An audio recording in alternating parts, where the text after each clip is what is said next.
नमस्कार, स्वागत आहे परत एकदा माझ्या ब्लॉगमध्ये तुमचं सर्वांचं. तर कसे आहेत सगळे? मस्त मजेत ना? सगळ्यांना सांगते की पावसा पाण्याची सर्वांनी काळजी घ्या. पावसाचं वातावरण खूप वाढलेलं आहे. तर इथे म्हणत असताल ग्लासामध्ये काय होतं, त्याच्यामध्ये काय कचरा वगैरे होता का? तर नाही आहे. जे की मी सकाळी लिंबू पाणी घेते त्याच्यामधलं ते लिंबाचं हे आहे आणि ते लिंब पिळून त्याचा रस पिळून मी ते साल्टसुद्धा त्यातच टाकते, मला आवडतं म्हणून. ते काही खात वगैरे नाही, फक्त पाण्यात टाकते. गरम पाणी, कोमट पाणी केलेलं असतं. तर सकाळी अथर्वचा डब्याची सोय चाललेली होती. तर डब्याला मी काय केलं होतं, उकडलेले मोड आलेले आपलं जे हे असते काय म्हणतात त्याला, मूग आणि बाजरीचं पीठ. तर अशा ह्याने अथर्वचा डब्बा केला होता तयार. मी सकाळी लवकर, म्हणजे लवकर म्हणण्यापेक्षा गावाकडं तसं जास्तच लवकर उठतात, पण इथं म्हटलं तर मी 6:30 ते 6ला उठत असते. 6चा अलार्म लावला की 6:30पर्यंत आरामात जाग येते. आणि नंतर मग काय होतं, कधी कधी एकदमच थकवा जाणवल्यासारखं होतं. आणि घरी आल्याच्या नंतर अथर्व स्कूलला जायच्या अगोदर निमार्द काम होतं. जसं की कधी कधी कपडे थोडे कपडे असेल माझे आणि अथर्वचेच, तर ते कपडे होतात, कधी भांडे होतात, तर कधी किचन आवरलेलं असतं, तर कधी झाडू असं होतं. कधी 1-2 कामं होतात, कधी राहतात. तर मग असं कधी काय होतं, कधी कधी आलं की काय डायरेक्ट मोबाईल बघत पडत असते आणि मग मला झोप लागते. तर मग मी काय केलं, आज म्हणलं चला आज नकोच, म्हणलं झोपायला नको, आज काहीतरी करायचं आहे. तुम्हाला हे मी ब्लाऊज दाखवते. तर मी सगळे कामं वगैरे सोडली आणि फक्त झोपायचं नाही आहे, झोपीला तिकडं लात मारायची होती म्हणून मी घेतलेलं हे ब्लाऊज. तर हे ब्लाऊज आहे माझ्या घागऱ्यावरचं, जे की मला बरोबर बसत होतं आणि आता उंचीला कमी पडतं आहे.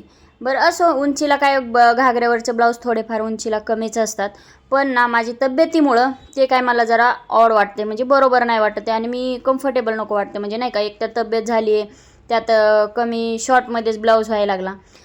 ते काय आता ब्लाऊज आपण तसं पीस भेटल बी नाही भेटल बी, बघू नंतर भेटला तर शिवेल, किंवा ह्यालाच म्हटलं काहीतरी आपण थोडंफार करावं.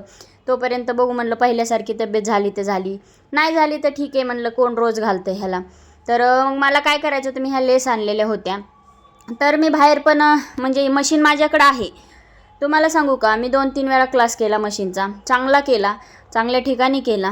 पण काय होते, जोपर्यंत मी क्लासमध्ये आहे, बरेच मी ब्लाऊज माझ्या साडीवरचे स्वतः शिवलेले आहेत. साध्या साडीवरचे म्हणा, इतर डेली वेअरचे म्हणा, काटेपदरचे म्हणा, खूप चांगल्या चांगल्या साड्याचे मी ब्लाऊज शिवलेले आहेत. पण ते कसे शिवले, जोपर्यंत मी क्लासमध्ये आहे तोपर्यंत माझे एकदम फिट बसतं आहे. 100% ना 101% माझ्या डोक्यामध्ये बसतं आहे की बाबा ब्लाऊज कसं शिवायचं आहे, माप कसं टाकायचं, नवीन ब्लाऊजचं माप कसं घ्यायचं आहे.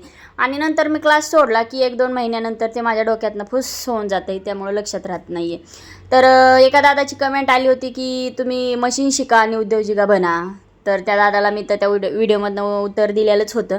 पण कसं आहे ना, माझ्याकडे आहे मशीन, पण उद्योजिका बनायचं म्हटलं तर आपल्याला इकडे तिकडे फिरावं लागते.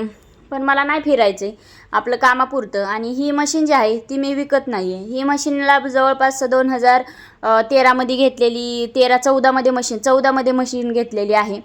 हे बघा, मी असं ब्लाऊज तयार केलं आहे, म्हणजे नाही का, ही जे लेस वगैरे आहे. बाह्यांमध्ये पूर्ण बरोबर माझ्या जेवढ्या पहिल्या बाह्या आहेत ना, म्हणजे दंड तेवढं बरोबर बसते. फक्त राहिलं आता कुठं कमरेमध्ये थोडंसं फिट आहे, पोटामध्ये आणि कमरेमध्ये. मला असं वाटतं आहे की एक जास्त नाही, 1 इंच माझी शरीरमध्ये कमीपणा झाला आहे. म्हणजे जी पहिली तब्येत होती त्यामध्ये ना आत्तामध्ये 1 इंचाचा फरक असेल. असं 3-4 महिन्यात 1 इंच का होईना फरक पडलेला, 1-2 किलोचा पडला असेल म्हणायचं. मी इथे दुसरं पण ब्लाऊज घेतलं होतं, त्याला पण मला सेम तसंच करायचं होतं. त्याचा काहीच प्रॉब्लेम नव्हता, ते मला बरोबर बसत होतं. फक्त त्याला एक करायचं होतं की मला जी हे आजकाल ट्रेंडमध्ये चाललेले आहेत लेस, माझा बोलताना थोडासा दम लागतो आहे, तो मला आधीपासूनच लागतो आहे. इथं दोरा संपला होता, म्हटलं आता वेगळा दोरा लावून नाही जमणार आहे, पिंकला पिंकच. एकदम परफेक्ट पिंक नव्हता, पण ते त्याला सूट होत होता. आणि माझ्याकडं रीळ भरपूर आहेत, मला विकत घ्यावं लागत नाही आहे. जेव्हा मी ब्लाऊज शिवत होती तेव्हाचे माझ्याकडे रीळचा अख्खा बॉक्स भरलेला आहे. आपण ब्लाऊज शिवताना एक अख्खा रीळ जात नाही अख्ख्या ब्लाऊजला, अर्धासुद्धा जात नाही एकदम परफेक्ट शिवणार असल्यावर.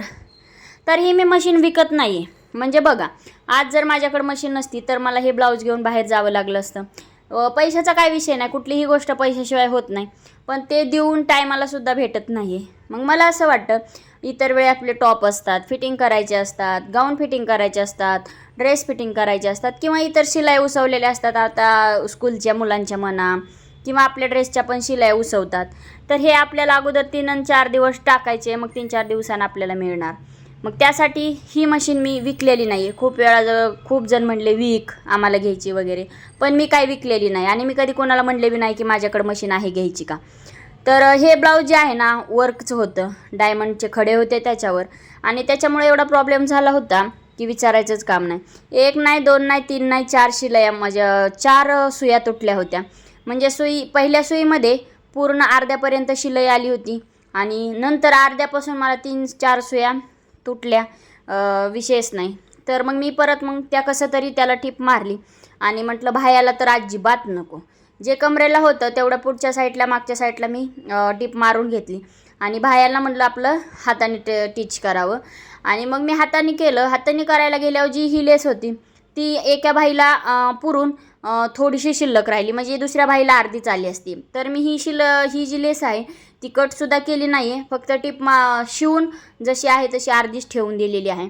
तर दोन्ही मग म्हटलं नंतर आणता येईल तशी सेम तशी लेस घेऊन येता येईल आणि नंतर जोडता येईल. तर असे मला हे एकदम खूप आणि सुंदर, कोणाकोणाला अशी लेस आवडते मला कमेंट करून सांगा. मला तर खूप आवडती. आणि त्यानंतर मी गेली माझी गाडी धुवायला, म्हणजे खूप घाण झाली होती आणि कधीतरी म्हणजे असं मी रोज नाही पुसून रोज घेते, पण धुती कधीतरी. तर मग मी बाहेर टाकली होती गाडी धुवायला, म्हटलं एकदा चांगली धुवून घ्यावी त्यासाठी, कारण की कुत्र्यांनी ते पार शीटाची ते पार वाट लावली आणि आता तर जेवढं शीट आहे ते सुद्धा ते सगळं तुटलं आहे. तर अशी छान त्यांनी गाडी धुवून दिली होती. त्याच्यानंतर मला जायचं होतं अथर्वला आणाय. अथर्वला आणल्याच्या नंतर सगळं आराम वगैरे झाल्याच्या नंतर मी त्याला 4 ते 4:30 वाजता गेली रनिंगला घेऊन, 4 वाजताच. तर मी पहिली तिथं त्याला रनिंगला कंपल्सरी घेऊन जायचे, म्हणजे क्लास त्या साईडला होतं, त्याचं ट्युशन जे होतं त्या साईडला होतं, आत्ता तिकडच्या साईडला नाही. तिकडनं ट्युशन सुटलं की मी त्याला तिथं घेऊन जायचं. तर मला असं वाटतं आहे आता की आठवड्यातनं ह्याला 1 ते 2 वेळा आपण घेऊन जावं, कारण की त्याचाही व्यायाम होतो आणि मला पण थोडं पण टाईमपास होतो. म्हणजे मी तिकडे गेल्याच्या नंतर गाडीवर रील्स बनवल्या 2-3, त्याच्यासोबत एक रील्स बनवली. छान त्याने ॲक्टिंग केली, छान वाटलं. त्या व्हिडिओ पण छान व्हायरल झाला. तर खूप रनिंग करत होता, करत करत पार पुढच्या शेंड्याला पोहोचला. म्हणजे पुढच्या तिकडं जाण्याचं त्याचं कारण असं होतं की तिथं एक घसरगुंडे आहेत 1-2, तर त्याचं म्हणणं की तिथे जायचं. मग मी त्याला म्हटलं की इकडे ये, परत तू रिटर्न पळत जा आणि मग आपण जाऊया. मग मी त्याला रिटर्न बोलवलं, त्याला रनिंग करतच, आणि त्याला चप्पल नको असते पळताना, बिना चपलीचीच. मग सगळं झाल्याच्या नंतर त्याला ट्युशनला सोडल्याच्या नंतर घरी येऊन स्वयंपाक केला. तर ही होती आजची भाजी. तर तुम्ही या भाजीला काय म्हणतात सांगा. आमच्या इकडे ह्याला उंबराची भाजी म्हणतात, आता बरेच जण मोदकाची भाजी म्हणतात, तर आमच्या इकडं सुरुवातीपासून उंबराची भाजी म्हणतात. तर तुम्ही ह्या भाजीला काय म्हणतात मला हे कमेंट करून सांगा. तर भाजीसोबत केल्या होत्या चपात्या आणि भाकरी पण होती, सकाळची भाकरी पण होती. अथर्वला चपातीच लागते, मग मी चपाती पण केली आणि भाकरी पण केली.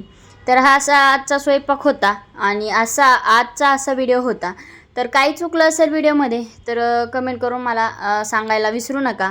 आणि या जेवायला तुम्ही पण, आणि मी पण घेते जेवण करून. तर माझ्या कसं आहे किचनला नाही आहे बेसिंग, तर त्याच्यामुळं मी काय करत असते, स्वयंपाक झाला का की तेवढं लगेच किचन वाटा पुसून घेते. तर भेटू नेक्स्ट ब्लॉगमध्ये. व्हिडिओ कसा वाटतोय कमेंट करून सांगा.